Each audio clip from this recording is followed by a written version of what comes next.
Assalamu alaikum wa rahmatullahi wa barakatuh. This is your brother Yasin coming at you with another halaqah summary from what we discussed in last week's halaqah as we continued our chronicles of Surat ul-Bayyinah, surah number 98 in the Quran. As always, I request everyone listening to please keep our teacher in your dua. May Allah subhanahu wa ta'ala reward him, and may Allah subhanahu wa ta'ala accept, and may Allah subhanahu wa ta'ala continue to provide him the sabr for all of what he puts up with us as students.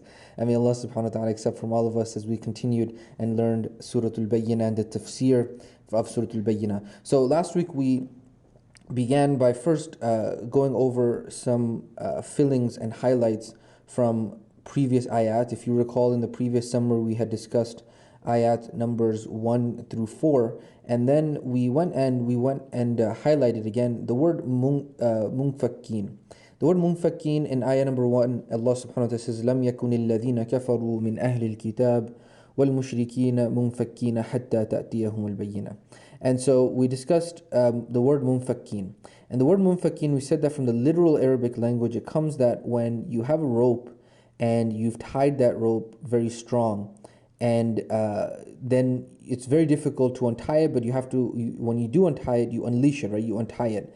And so when you put, this is the literal Arabic language, right? But when you put it in the istilah, when you put it in the tafsir of this context and with the meaning of what we're understanding here, munfakin is referring to that the kufr and the shirk that the kafirin min ahlil kitab and the mushrikeen have, is that they are stuck to it. Like when you have a rope that is very tight, or that is tied extremely strong, that they are stuck to their kufr and they are stuck to their shirk.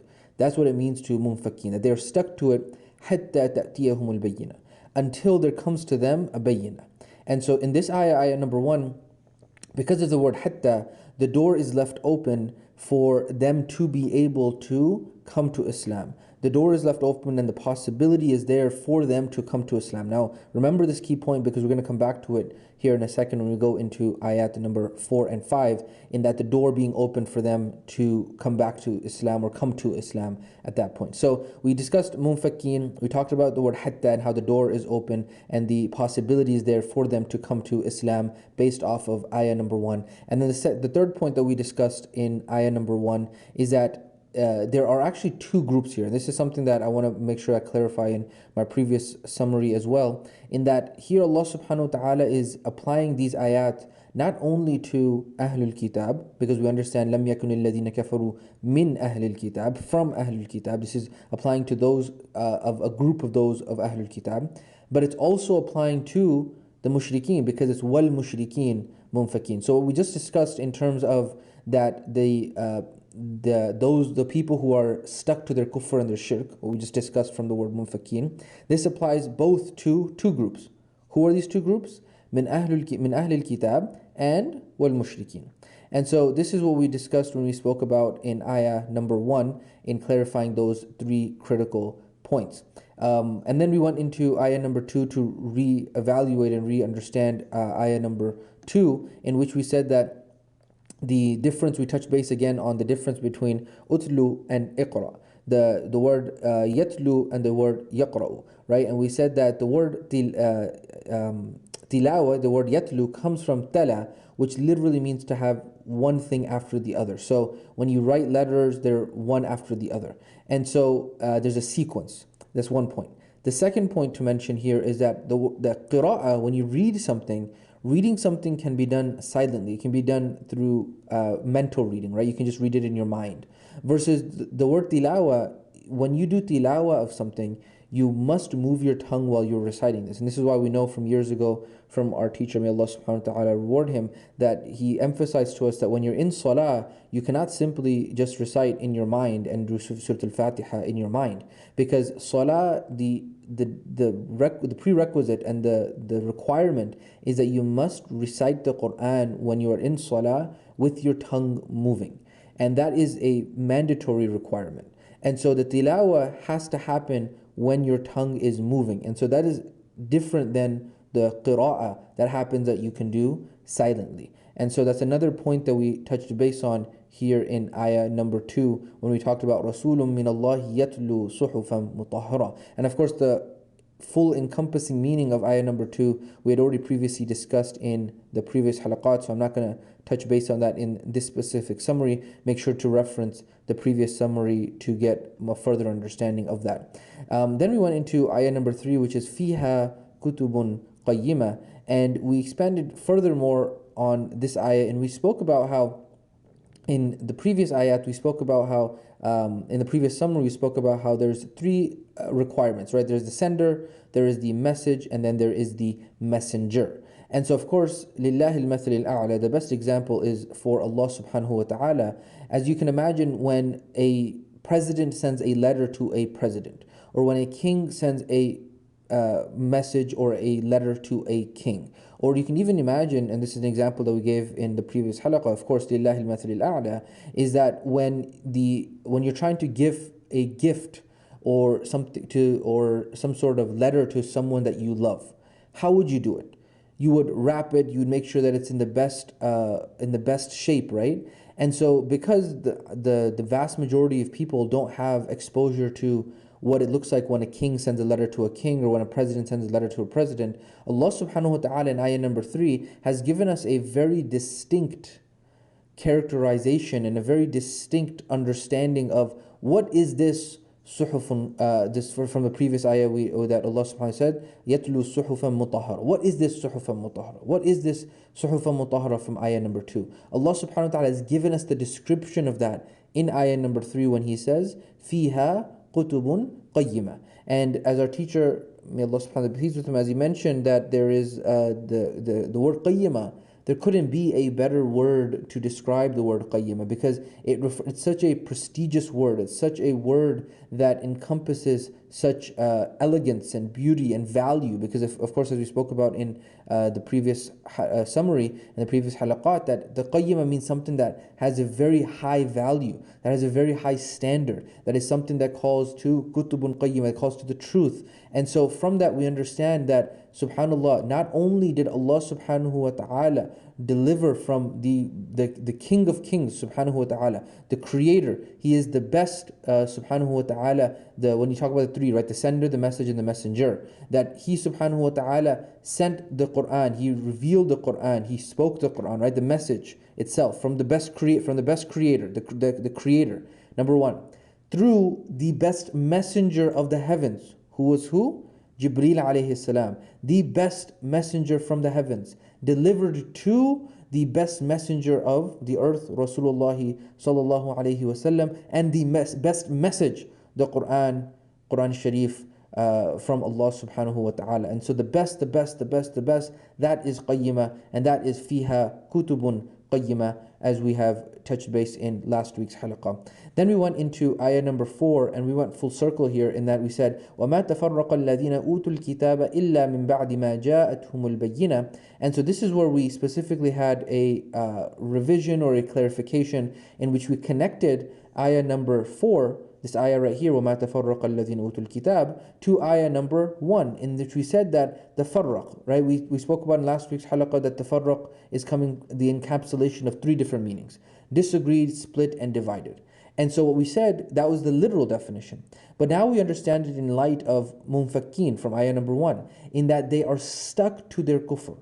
And so we understand that this definition then applies here to tafarruq as well from the istilah, is that the kafirin and the mushrikeen and min ahl al-kitab, they are munfakin, they are stuck to their kufr, that they were not going to leave their kufr, they're tied to their kufr, and so they're not going to leave it min ba'di ma ja'athumul bayyinah. And so this is a very clear, this is the sunnah of Allah subhanahu wa ta'ala, and Allah subhanahu wa ta'ala is giving us a very, very clear here, in that the ahlul kitab, min ahlul kitab, they're not going to leave their kufr, they're not going to leave their shirk. Do not think that is going to happen otherwise. And so if you recall at the beginning of this summary, I mentioned that to put a pin in a concept that we're going to return back to. And that concept was from the word hatta. Because the word hatta gave the possibility that the Ahlul Kitab and the Mushrikeen could embrace Islam, that they could become Muslimin, that they could follow the Tawheed and the Kutubun Qayyimah, that they could do that. However, now we understand from ayah number 4 that once that Bayyinah came to them, right? We know Rasulun min Allah yatlu suhuf mutahhara. We had the clarification of what the Bayyinah is. Once that Bayyinah came to them, they still did not accept. And so here in ayah number 4, khalas, that door is now being closed, that possibility is now being closed, because تَفَرَّقَ الَّذِينَ أُوتُوا الْكِتَابِ, that they are munfakeen, they're going to stick to their kufr. And so that as a result, they are no longer being able to, that possibility is no longer there. And so whenever anybody comes, and we had a long discussion from the fikr point of view, right? Because this is a very important concept we've spoken with our teacher about for many years, is that from a fikr, from an Islamic intellect point of view, there are many of those who believe, oh, if I do enough da'wah, that I will be able to call the world to Islam and the entire world is going to become Muslim. No, Allah subhanahu wa ta'ala from His sunan has made it extremely clear from what He has told us subhanahu wa ta'ala in the Quran, that وَمَا تَفَرَّقَ الَّذِينَ أُوتُوا الْكِتَابِ. This is just one ayah from this. We know there's many ayat that goes along with this, is that Allah subhanahu wa ta'ala tells us that do not expect this to be the case.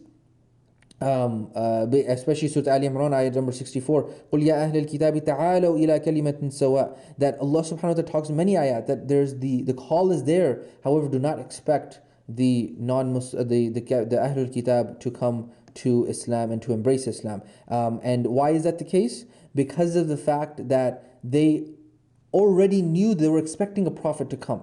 In their books they knew that a prophet was going to come, and when the prophet came they did not accept. And so for that reason they didn't embrace Islam. That's one of the reasons. That's also Allah subhanahu wa ta'ala in Surah Al-Baqarah ayah 109, حَسَدًا مِنْ عِنْدِ أَنفُسِهِمْ, that they had the hasad. They had the hasad because the Rasulullah sallallahu alaihi wasallam didn't come from their tribe, Rasulullah sallallahu alaihi wasallam didn't come from their people. They had the hasad, so they were not going to accept Islam. And they were expecting Yahudi to be coming, therefore they did not accept Islam, and many other reasons that go underneath this as well. And so this is a very important point to mention in here, is that do not expect all of the Ahlul Kitab and the Mushrikeen to come to Islam, as Allah subhanahu wa ta'ala has spoken to us clearly about this. The other point to mention here in ayah number 4 is that Utul Kitab, why Allah subhanahu wa ta'ala, of course from an ilm standpoint, did not mention the mushrikeen, because in ayah number 1 Allah subhanahu wa ta'ala said min ahlil kitabi wal mushrikeen. And so here Allah subhanahu wa ta'ala has spoken only about the Ahlul Kitab, because the bigger group, the one who is encompassing both the mushrikeen is Ahlul Kitab, because within Ahlul Kitab there are those who are kafirin, there are those who are mushrikeen, etc., etc. That's one potential reason that we can understand. Another reason for this is that we know that the Ahlul Kitab were the ones who were waiting for a Nabi and a Prophet and a Rasul to come.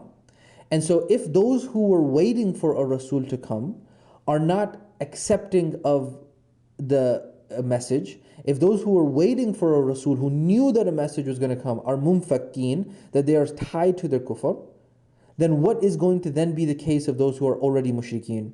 Of course they would not accept Islam, right? And so Allah subhanahu wa ta'ala here in this ayah is, there's a critical thinking element to this, in that if those who are closer to accepting it, if they are not even accepting it, of course those who are further away would absolutely not accept it either. And that's why it is redundant, or is it not necessary to mention the mushrikeen in ayah number 4, because Utul Kitab already encompasses that group of mushrikeen from this. So that's what we spoke about in terms of ayah number 4 as a going over it again, as we already spoke about it in the previous halaqah.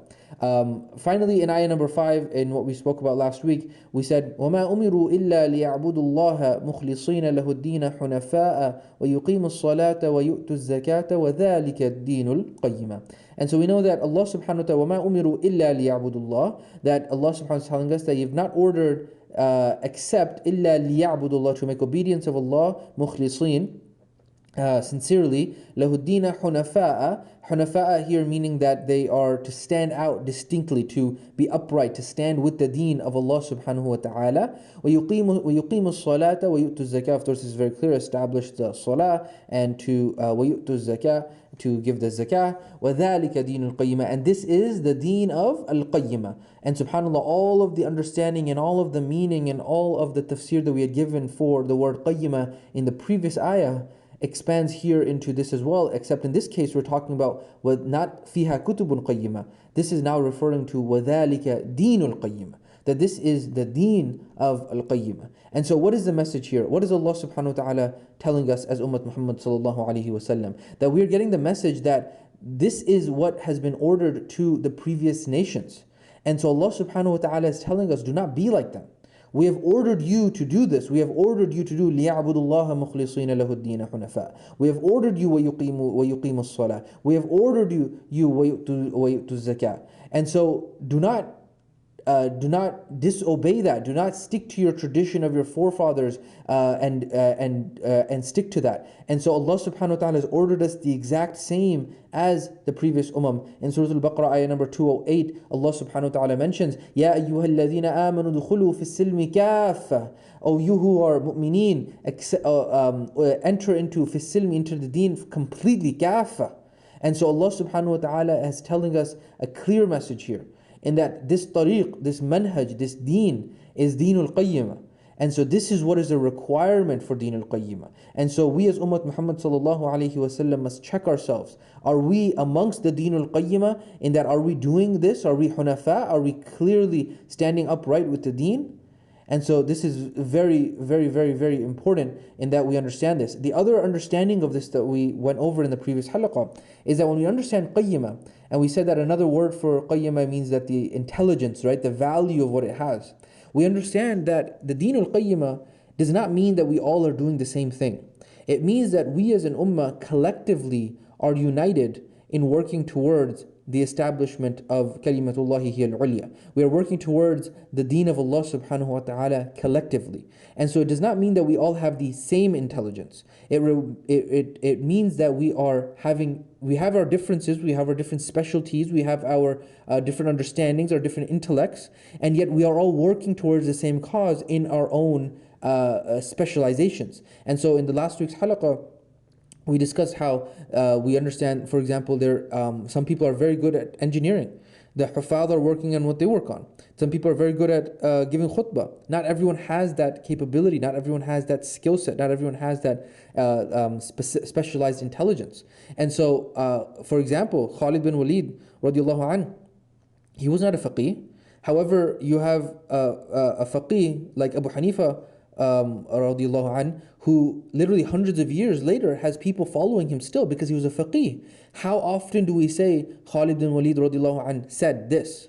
We don't say it that often. However, those who are specialized within the military context of our ummah maybe and are referring to Khalid bin Walid because he was the leader of that. And so we see this specialization even in the Sahaba around our Nabi sallallahu alaihi wasallam, in which Rasulullah sallallahu alaihi wasallam said in the hadith, "Arhamu ummati bi ummati," that the one who is the most merciful of my ummah is Abu Bakr radiallahu anhu, Sayyidina Abu Bakr radiallahu anhu, and the one who has the most haya is Uthman ibn Affan radiallahu anhu, and the one who is aqra'ul ummah is Ubay ibn Ka'ab radiallahu anhu. And of course we're going to return back to a question at the end of our chronicles of Surat Al-Bayyinah, in which we discuss why was it that this surah specifically was revealed or was ordered Rasulullah to recite this surah to Ubay ibn Ka'ab. We're going to return to this, but this is a hint at the answer to that question, in that Ubay ibn Ka'ab had a very specialization, and he was very apparent to be connected to the Quran. And so that is a potential reason of why this surah was recited to him radiyallahu an. And so all of this understanding is within the word qayyimah, and that we as an ummah are collectively working towards the establishment of the ummah, and not all of us doing the same thing. And so this is very, very, very important to understand, in that we are deen al-qayyimah. We have this quality as an ummah of Rasulullah sallallahu alaihi wasallam, as an ummah of the Quran, in that we are the ummah of qayyimah. This is the deen al-qayyimah. Our Quran is fiha kutubun qayyimah, that we are the ummah of qayyimah. And as long as there are those who are attending Fajr, as long as the adhan is being called, there is we are the only deen that has been preserved by Allah subhanahu wa ta'ala and as Allah subhanahu wa ta'ala has told us, that we are that Allah subhanahu wa ta'ala has preserved the Quran, He's preserved Ummah Muhammad sallallahu alayhi wasallam. And so the Ummah is going to return to Islam. The Ummah is going to is coming back stronger than ever, as we know from as we discussed in the previous halaqah. And so that is always there, and there's many discussions that happen regarding this as well. So that is what we touched base on in last week's halaqah. May Allah subhanahu wa ta'ala accept from all of us. May Allah subhanahu wa ta'ala reward our teacher. May Allah subhanahu wa ta'ala accept from his as well, as we continue our chronicles of Surat al-Bayyinah. Ayat numbers 1 through 5 is what we touched base on in this summary, and inshallah looking forward to going forward from there. Jazakumullahu khair, barakallahu feekum, assalamu alaikum wa rahmatullahi wa barakatuh.